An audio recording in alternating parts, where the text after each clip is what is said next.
You're not an angry person. You don't wake up looking for problems. Most of the time, you're calm, reasonable, in control. You listen, you adjust, you get things done.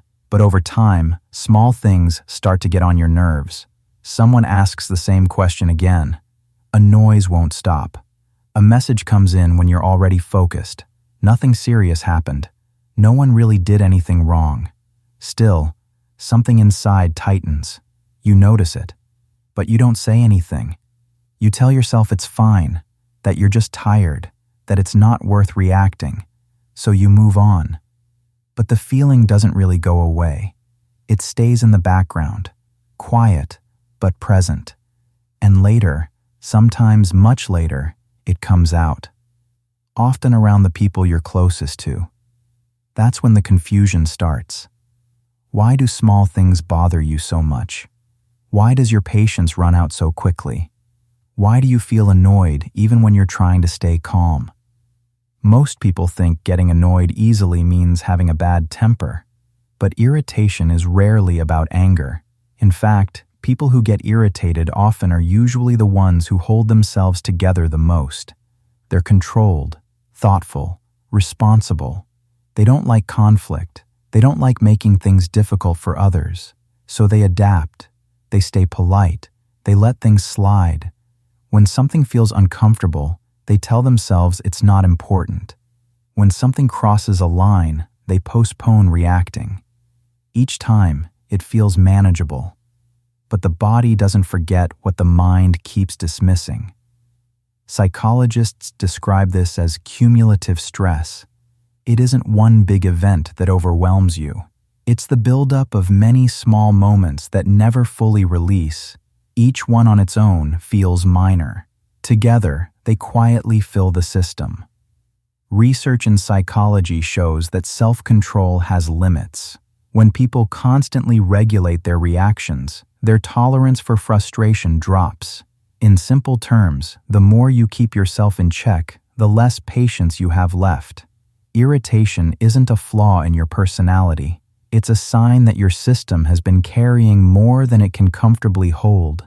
This also explains why irritation often appears in places that confuse you. You stay measured with strangers, composed at work, but at home, you snap over something small, not because you don't care, but because that's where your body finally feels safe enough to loosen its grip. Many people who get annoyed easily learned early that it was better not to complain, that explaining discomfort would only complicate things, that their needs could wait. Over time, this becomes a habit. You endure instead of expressing, and endurance slowly turns into pressure. Neuroscience helps explain what happens next. When the brain stays under constant demand without enough recovery, the nervous system becomes more sensitive. Tolerance drops. Reactions come faster. This doesn't feel like fear or panic. It feels like irritation. Studies on emotional suppression show that people who push feelings down often look calm on the outside, while their bodies stay tense on the inside. Heart rate increases, muscles tighten, thinking becomes less flexible. Irritation is often the first visible sign that something has been held in for too long. That's why irritation is often followed by guilt. After reacting, you wonder why you couldn't just let it go, why you overreacted to something so small.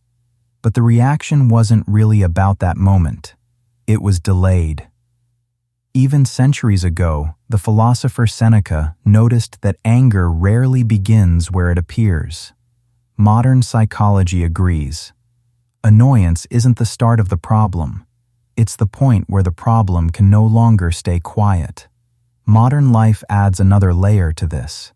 Notifications, background noise, constant interruptions, endless switching between tasks.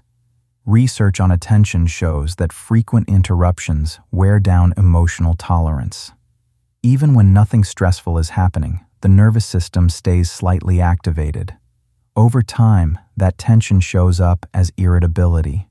Understanding this changes how irritation feels. Getting annoyed easily doesn't mean you're unkind or impatient. It often means you've been accommodating for too long without including yourself. Boundaries were delayed, needs were minimized, signals were ignored, until your body responded for you. The psychology behind irritation isn't the psychology of anger, it's the psychology of overextension, a system that learned how to cope efficiently, but not how to recover fully. Feeling irritated doesn't mean something is wrong with you. It means something inside you has been carrying more than it should, quietly and consistently. And once that signal is understood, it no longer needs to speak as loudly. Because when something is finally heard, it doesn't need to keep repeating itself.